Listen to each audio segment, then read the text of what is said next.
Doctor ഇപ്പോൾ ഈ social മീഡിയയുടെ ഒക്കെ കാലമാണ്. അപ്പോൾ ഓരോരുത്തരും അവരെ കുട്ടിക്ക് വേണ്ടി സെലക്ട് ചെയ്യുന്ന ഫുഡൊക്കെ കാണുമ്പോൾ നമ്മൾ ഇതെല്ലാം അവർക്ക് എഫോർഡ് ചെയ്യാൻ പറ്റുമെന്ന് തോന്നുന്നു. ഒരുപാട് ഡ്രൈ ഫ്രൂട്ട്സ്, വില പിടിച്ച ഫ്രൂട്ട്സ്.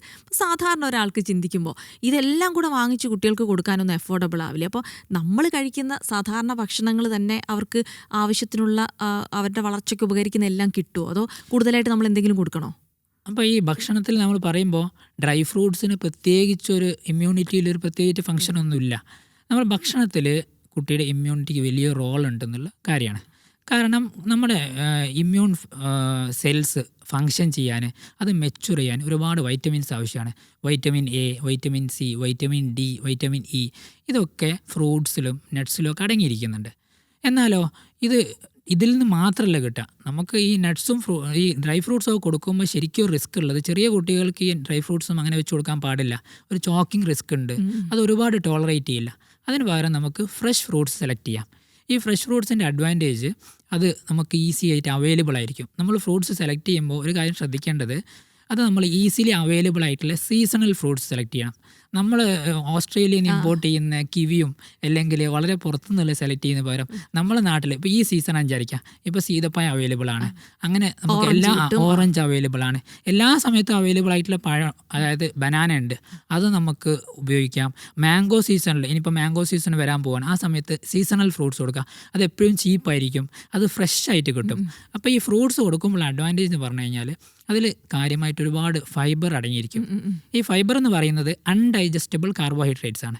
ഈ അൺഡൈജസ്റ്റബിൾ കാർബോഹൈഡ്രേറ്റ്സ് നമ്മുടെ ശരീരത്തിൽ എത്തിക്കഴിഞ്ഞാൽ അതിൽ ഒരുപാട് വൈറ്റമിൻസ് ഉണ്ടാകുന്നതിന് കൂടെ തന്നെ ഈ അൺഡൈജസ്റ്റബിൾ കാർബോഹൈഡ്രേറ്റ്സ് ആണ് നമ്മൾ ഫൈബർ എന്നറിയപ്പെടുന്നത്.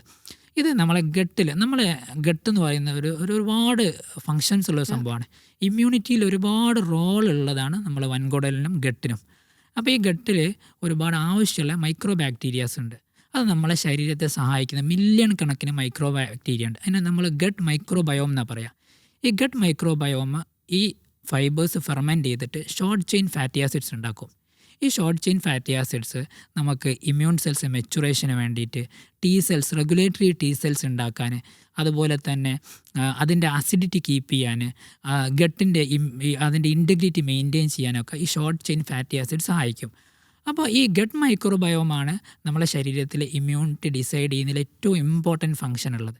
ഇത് നമുക്ക് സാധാരണ റോ ഫ്രൂട്ട്സിലാണ് കൂടുതൽ ലഭിക്കുക. ഡോക്ടർ, ഈ എല്ലാ കുട്ടികളും ഫ്രൂട്ട്സ് ഒന്നും കഴിച്ചൊന്നും വരില്ല. നമ്മൾ നിർബന്ധിച്ച് വായിൽ തിരികെ കൊടുത്താൽ കഴിക്കാത്ത ആളുകളൊക്കെ ഉണ്ട്.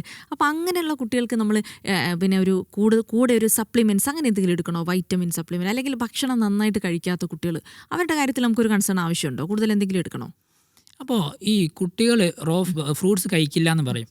നമ്മളെ പാരൻസിന് പ്രത്യേകം എന്താ അറിയോ, നമ്മൾ ഒരിക്കൽ ഇപ്പോൾ ഒരു കുട്ടിക്ക് ഒരു മാംഗോ കൊടുത്തു നോക്കുന്നു, അല്ലെങ്കിൽ വാട്ടർ മെലൺ കൊടുത്തു നോക്കുന്നു, കുട്ടി വേണ്ടാന്ന് പറയുന്നു. അതോടുകൂടി നമ്മൾ ബ്രാൻഡ് ചെയ്യും ആ കുട്ടി അത് കഴിക്കില്ല. ഏത് 2 വയസ്സായ 3 വയസ്സായ കുട്ടിക്കാണ് നമ്മളിങ്ങനെ ബ്രാൻഡ് ചെയ്യുന്നത്.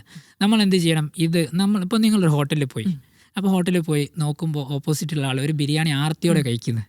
അപ്പോൾ നിങ്ങൾ പറയാം എനിക്ക് ബിരിയാണി. അതിൻ്റെ കാരണം എന്താ? അവർ കാണുന്നുണ്ട്, നിങ്ങൾ കാണുന്നുണ്ട്, നമ്മളെ വിഷ്വലിന് അതുപോലെ സ്മെല്ലിന്, ഇതിനൊക്കെ റോളുണ്ട്. അപ്പോൾ നമ്മൾ കുട്ടികളെ കൂടെ ഇരുത്തിയിട്ട് ഫ്രൂട്ട്സ് കഴിച്ച് കാണിച്ചു കൊടുക്കണം. ഇത് നല്ല ഫ്രൂട്ടാണ്, നമ്മൾ നല്ല രീതിയിൽ സെർവ് ചെയ്തു, നമ്മളെടുത്ത് കഴിച്ചുകൊണ്ടിരിക്കും, കുട്ടി ഒന്ന് എടുത്ത് കഴിച്ചു നോക്കും. അപ്പോൾ ഈ ഫ്രൂട്ട്സ് കഴിക്കാൻ നമ്മൾ ചെയ്യേണ്ടത് ഈ രീതിയിൽ കാണിച്ചു കൊടുക്കുക എന്നുള്ളതാണ് ഒന്നാമത് ചെയ്യേണ്ടത്. വൈറ്റമിൻ സപ്ലിമെൻറ്റ്സ് കൊടുക്കുന്നതിൽ റോൾ ഉണ്ടോയെന്ന് ചോദിച്ചു കഴിഞ്ഞാൽ, നമുക്ക് ഈ ഇമ്മ്യൂണിറ്റിക്ക് ഈ വൈറ്റമിൻസ് ഇൻ്റഗ്രൽ റോൾ ഉണ്ടെന്നുള്ള യാഥാർത്ഥ്യമാണ്. അതായത് vitamin A, vitamin D clearly പഠിച്ചതാണ്. വൈറ്റമിൻ ഡി അഡ്വക്കേറ്റ് ആയിട്ട് നമ്മൾ മെയിൻറ്റെയിൻ ചെയ്ത് കഴിഞ്ഞാൽ അത് നമുക്ക് റെസ്പിറേറ്ററി ഇൻഫെക്ഷൻസ് കുറയാൻ സഹായിക്കും, അതുപോലെ തന്നെ ഇൻഫെക്ഷൻസ് തടയാൻ സഹായിക്കും. വൈറ്റമിൻ എക്ക് റോളുണ്ട്. വൈറ്റമിൻ സി ആണ് WBC ഉണ്ടാക്കാൻ സഹായിക്കുന്നുണ്ട്. അപ്പോൾ വൈറ്റമിൻസിന് റോളുണ്ട്. പക്ഷേ നമ്മൾ ഇങ്ങനത്തെ ഇമ്മ്യൂണിറ്റി ബൂസ്റ്റേഴ്സ് കൊടുക്കുമ്പോൾ പ്രശ്നം എന്ന് പറഞ്ഞു കഴിഞ്ഞാൽ, നമുക്കൊരു കടമുള്ള ഒരാൾക്ക് അല്ലെങ്കിൽ ഒരു ജോലി ഇല്ലാത്ത ആൾക്ക് നമ്മൾ കുറച്ച് പൈസ കൊടുത്ത് സഹായിക്കുന്നത്, അത് അയാൾക്ക് ആ സമയത്തുള്ള കടം തീർക്കാനേ സഹായിക്കുള്ളൂ. അതേസമയം ആളെ നമ്മൾ കൂട്ടിക്കൊണ്ടൊരു ജോലി വാങ്ങിച്ചു കൊടുത്തു കഴിഞ്ഞാൽ ജീവിതകാലം മുഴുവൻ അത് കിട്ടും. അതുപോലെ നമ്മൾ കുട്ടികളെ ഇങ്ങനത്തെ ഫ്രൂട്ട്സ് കഴിക്കാൻ പഠിപ്പിച്ചു കൊടുത്തു കഴിഞ്ഞാൽ, ആ ഒരു പാറ്റേൺ ഉണ്ടാക്കി കഴിഞ്ഞാൽ കുട്ടികൾ ജീവിതകാലം മുഴുവൻ അത് കഴിച്ചോളും. അങ്ങനെ അവർക്ക് പെർമനൻ്റ് ആയിട്ട് ഇമ്മ്യൂണിറ്റി ഉണ്ടാവും. നമ്മളൊരാഴ്ചത്തേക്ക് ഒരു ഇമ്മ്യൂണിറ്റി ബൂസ്റ്റർ കൊടുത്തു കഴിഞ്ഞാൽ ആ ആഴ്ച ചിലപ്പോൾ ഒരു മൈക്രോ ബാക്ടീരിയ, ഒരു വൈറസ് നമ്മളടുത്തേക്ക് വരില്ല. അപ്പോൾ നമ്മൾ ഇതിനൊക്കെ റോളുള്ളത് ചിലപ്പോൾ ചില അസുഖങ്ങളൊക്കെ വന്നു കഴിഞ്ഞാൽ അല്ലെങ്കിൽ കുറച്ച് മാൽനറിഷ്ഡ് ആയ കുട്ടിക്കൊക്കെ ഒന്ന് ബൂസ്റ്റ് ചെയ്യാൻ ഒരു സഹായിക്കും മൾട്ടി വൈറ്റമിൻ. അതായത് നമ്മൾ ഈ ഭക്ഷണം തന്നെ മരുന്നാവണം എന്ന് പറയുന്നത് അല്ലേ? ഭക്ഷണം തന്നെ മരുന്നാവണം. ഭക്ഷണമാണ് നമ്മൾ ഏറ്റവും കൂടുതൽ കോൺസെൻട്രേറ്റ് ചെയ്യേണ്ടത്. ഇപ്പോൾ പ്രത്യേകിച്ച് പറയുമ്പോൾ ജങ്ക് ഫുഡിൻ്റെ ഒരു പ്രത്യേകത ഉണ്ട്. നമ്മൾ ഈ ജങ്ക് ഫുഡിൻ്റെ അതിപ്രസരമാണ് കുട്ടികളിൽ ഒട്ടുമിക്ക അസുഖത്തിനും കാരണം. നമ്മളെ പാരൻസ് എന്താ പറയുക, എൻ്റെ കുട്ടിക്ക് പ്രതിരോധമല്ല, അടിക്കടി അസുഖം വരുന്നുള്ളൂ. ഈ വരുന്ന കുട്ടിയുടെ കയ്യിൽ എന്തുണ്ടാവും, ഒരു കയ്യിൽ നമ്മളിപ്പോൾ അവൈലബിൾ ആയി. പണ്ടൊക്കെ നമുക്ക് ഈ ജംസോ അല്ലെങ്കിലൊക്കെ ചെറിയ പാക്കറ്റാണ് കിട്ടുക, ഇപ്പോൾ വലിയ ബോട്ടിലാണ് കിട്ടുക. ഈ ബോട്ടിൽ ഒരു കയ്യിൽ ഒരു ഫ്രൂട്ടി ഉണ്ടാവും, ഒരു കയ്യിൽ ഈ കളറിൽ ഫുഡും ഉണ്ടാവും. ഈ കളറുള്ള ഫുഡ് ഞാൻ നേരത്തെ പറഞ്ഞ ഈ ഗട്ട് മൈക്രോബയോമിനെ ആൾട്ടർ ചെയ്യും. ഗട്ട് മൈക്രോബയോം ആൾട്ടർ ചെയ്യുന്നതോടുകൂടി ആവശ്യമുള്ള ബാക്ടീരിയ, ഇതിലുള്ള പ്രിസർവേറ്റീവ്സ്, ഇതിലുള്ള അത് കെമിക്കൽസ്, ഇതൊക്കെ വയറ്റിലെത്തിക്കഴിഞ്ഞാൽ ഈ വയറ്റിലുള്ള ആവശ്യമുള്ള ബാക്ടീരിയ മുഴുവനായിട്ട് നഷ്ടപ്പെട്ടു. ആ സ്ഥലത്ത് അനാവശ്യമായിട്ടുള്ള ഹാംഫുൾ ആയിട്ടുള്ള ബാക്ടീരിയ ഉണ്ടാവും. ഇത് ശരീരത്തിൽ ക്രോണിക് ഇൻഫ്ലമേഷൻ ഉണ്ടാക്കും. കുട്ടികൾക്ക് അടിക്കടി അസുഖങ്ങൾ വരാൻ തുടങ്ങും. കുട്ടികൾക്ക് പ്രതിരോധത്തിനുള്ള നമ്മൾ ഈ ഓരോ ഭക്ഷണം എന്താ ചെയ്യുന്നത്, നമ്മൾ ഓരോ പാക്കറ്റ് ഫുഡും, each packet food is replacing A healthy diet. നമ്മൾ നല്ല മധുരമുള്ള ഭക്ഷണം കൊടുക്കുകയാണ്, നല്ല മധുരമുള്ള ബിസ്ക്കറ്റ്സ് കൊടുക്കുകയാണ്, നല്ല ടേസ്റ്റുള്ള പിന്നെ അങ്ങനത്തെ കുക്കീസൊക്കെ കൊടുക്കുകയാണ്. അത് കഴിഞ്ഞിട്ട് നമ്മൾ വലിയ ടേസ്റ്റ് ഇല്ലാത്ത ഫുഡ്, ചോറ് അല്ലെങ്കിൽ ഫിഷ്, മീറ്റൊക്കെ കൊടുക്കുമ്പോൾ അവർക്ക് അതിനോട് താല്പര്യം ഉണ്ടാവില്ല. അതൊരു ഫുഡ് റീപ്ലേസ് ചെയ്യാണ്. അതുകൊണ്ട് യാതൊരു ബെനിഫിറ്റും ഇല്ല. ഈ കുക്കീസ് കൊണ്ടും ബിസ്ക്കറ്റ് കൊണ്ടും ദോഷം മാത്രമേ ഉള്ളൂ.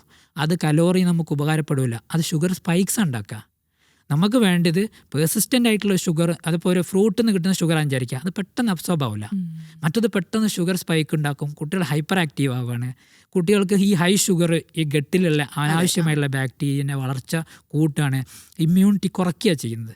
ഒരിക്കലും നമ്മൾ ഒരുപാട് ബിസ്ക്കറ്റോ കഴിച്ച് ഒരുപാട് ജ്യൂസോ കുടിച്ച് തടിച്ച കുട്ടി ഇമ്മ്യൂൺ ഉള്ള കുട്ടിയല്ല, വളരെ ഇമ്മ്യൂൺ ഡെഫിഷ്യൻ്റ് ആയ. ഡോക്ടർ, ഈ ചെറിയ പ്രായത്തിലൊക്കെ നമ്മളൊക്കെ ചെറുതായിരുന്ന സമയത്ത് കുറേ പഞ്ചസാരയൊക്കെ തരും. അന്നിപ്പോൾ ഇങ്ങനെ ക്രീമൊന്നുമല്ല, പഞ്ചസാര, എല്ലാ ഭക്ഷണത്തിനും കൂടെ പഞ്ചസാരയൊക്കെ തരും. പക്ഷെ ഇന്ന് അത് കൊടുക്കുമ്പോൾ പറയും കുട്ടികൾക്ക് അധികം പഞ്ചസാര കൊടുക്കരുത്. നമ്മളന്ന് അതൊന്നും പാലിച്ചിട്ടില്ല. പക്ഷെ ഇന്നിപ്പോൾ എന്തുകൊണ്ടായിരിക്കും അങ്ങനെ പഞ്ചസാര കൊടുക്കരുത്? അന്ന് പറയുന്ന ന്യായീകരണം കുട്ടികൾക്ക് ഷുഗർ ഒന്നും വരില്ല എന്നുള്ളത്. പക്ഷെ ഇന്ന് അങ്ങനെ എല്ലാ കാര്യങ്ങളൊക്കെ മാറി നമ്മൾ കണ്ടിട്ടുണ്ട്. അപ്പോൾ ഈ ഷുഗർ, ഈ പറഞ്ഞ പോലെ ഡോക്ടർ പറയുന്നത്, കുട്ടികൾ ഇപ്പോൾ ഭയങ്കര ക്രേവിംഗ് ആണ് ഷുഗറിനോട്. എവിടെ കണ്ടാലും അവർക്കത് കഴിക്കാൻ വേണം. അതിനപ്പുറത്തേക്ക് അവർക്ക് അത്രയും വലിയ ഡാമേജ് ഉണ്ടാക്കുന്നുണ്ട് ഈ ഷുഗർ. WHO റെക്കമെൻഡ് ചെയ്യുന്നത് കുട്ടികൾക്ക് 5 വയസ്സ് വരെയുള്ള കുട്ടികൾക്ക് നോ ഷുഗർ ഓർ ലിറ്റിൽ ഷുഗറാണ്. ഈ ഷുഗർ കൊടുക്കുമ്പോൾ ഒരുപാട് പ്രോബ്ലംസ് ഉണ്ട്. ഒന്ന്, ഒബിസിറ്റി ഉണ്ടാവാം, ഡയബറ്റീസ് ഉണ്ടാവാം, ഇതൊക്കെ ഫ്യൂച്ചറിൽ ഉണ്ടാവും. 2, കുട്ടികൾക്ക് ഈ ഷുഗർ സ്പൈക്ക് വരുമ്പോൾ കുട്ടികൾക്ക് ഹൈപ്പർ ആക്ടിവിറ്റി ഉണ്ടാവാം. അതുപോലെ തന്നെ കുട്ടികൾ പെട്ടെന്ന് സ്പൈക്ക് വരുമ്പം അത് കുറഞ്ഞും പോകും. ഒരു പേഴ്സിസ്റ്റൻ്റ് ആയിട്ടുള്ള ഒരു ഷുഗർ ലെവൽ മെയിൻറ്റെയിൻ ചെയ്യാൻ ഇങ്ങനത്തെ ഷുഗറിന്, നമ്മൾ ആഡഡ് ഷുഗറിന് സാധിക്കില്ല. അതുപോലെ ഗട്ട് മൈക്രോബയോം, നമ്മളെ ഇമ്മ്യൂണിറ്റിയെ ഏറ്റവും കൺട്രോൾ ചെയ്യുന്ന നമ്മളെ കുടലിലുള്ള മില്യൺ കണക്കിന് ബാക്ടീരിയകളുണ്ട്. അതിനെ നമ്മൾ അൾട്ടർ ചെയ്യാൻ ഈ ഹൈ ഷുഗർ കാരണമാവുന്നുള്ളതാണ്. അത് ഹാംഫുൾ ആയിട്ടുള്ള ബാക്ടീരിയ വളർന്നു വരും, ആവശ്യമുള്ള ബാക്ടീരിയ നഷ്ടപ്പെട്ടു പോകും. ഇതും ഇമ്മ്യൂണിറ്റിയെ ബാധിക്കും. മറ്റൊരു പ്രധാന കാരണം ഷുഗർ എന്ന് പറയുന്നത് മധുരമാണല്ലോ, അതാണ് നമുക്ക് ഇഷ്ടപ്പെടുക. അപ്പോൾ മധുരമില്ലാത്ത ഭക്ഷണം കൊടുത്തു കഴിഞ്ഞാൽ കുട്ടികൾ കഴിക്കില്ല. എല്ലാത്തിലും മധുരം ചേർക്കേണ്ടി വരും, ചോറിൽ മധുരം ചേർക്കേണ്ടി വരും. എല്ലാം മധുരമില്ലാത്ത ഭക്ഷണം കൊടുത്തു കഴിഞ്ഞാൽ കുട്ടികൾ കഴിക്കാത്തൊരവസ്ഥ വരും. അതേസമയം നമുക്ക് സേഫർ ആയിട്ടുള്ള ആൾട്ടർനേറ്റീവ്സ് ഉണ്ട്. നമുക്ക് പിന്നെ ഭക്ഷണത്തിൽ വേണമെങ്കിൽ കുറച്ച് തേങ്ങാപ്പാൽ ചേർത്ത് കഴിഞ്ഞാൽ ചെറിയ മധുരം കിട്ടും. ഇപ്പോൾ രാവിലെ നമ്മളിപ്പോൾ ഡയറ്റ് ചെയ്യുന്ന അല്ലെങ്കിൽ ജിമ്മിനൊക്കെ പോകുന്നവർക്കറിയാം, നമ്മൾ ഷുഗറല്ല ആഡ് ചെയ്യുക, 2-3 ഡേറ്റ്സ് ആഡ് ചെയ്ത് കഴിഞ്ഞാൽ നല്ല മധുരം ഉണ്ടാവും. അല്ലെങ്കിൽ നമുക്ക് സ്മാഷ്ഡ് ആയിട്ടുള്ള നല്ല മധുരമുള്ള ബനാന ആഡ് ചെയ്യാം, മാംഗോ ആഡ് ചെയ്യാം. ഇങ്ങനെയൊക്കെ ഒരുപാട് സേഫ് ആയിട്ടുള്ള ആൾട്ടർനേറ്റീവ്സ് ഉണ്ട്. ഇങ്ങനത്തെ ഉള്ള നമ്മൾ നാച്ചുറൽ ആയിട്ടുള്ള ഷുഗർ പ്രിഫർ ചെയ്യുമ്പോൾ അഡ്വാൻറ്റേജ് എന്താണ്? ഷുഗർ സ്പൈക്ക് ഉണ്ടാവില്ല, ഫൈബേഴ്സ് ഉണ്ടാവും, അതിനകത്ത് ഡയറ്ററി ഫൈബേഴ്സ് ഉണ്ടാവും. അത് നമ്മളെ ഗട്ട് മൈക്രോബയോമിനെ വളരാൻ സഹായിക്കും. പിന്നെ ഇതുപോലുള്ള ആഡിറ്റീവ്സ് ഒന്നും അതിനകത്ത് ഉണ്ടാവില്ല, ഹൈ ഷുഗർ ഉണ്ടാവില്ല. എന്തുകൊണ്ടും അതിനകത്ത് ഒരുപാട് ഈ പഴങ്ങളിൽ ഷുഗർ മാത്രമല്ലല്ലോ ഉള്ളത്, അതിൽ വൈറ്റമിൻസും മിനറൽസും എല്ലാം കണ്ടൻ്റാണ്. അപ്പോൾ നമ്മൾ നാച്ചുറൽ ആൾട്ടർനേറ്റീവ്സാണ് യൂസ് ചെയ്യേണ്ടത്. No sugar or little sugar till 5 years.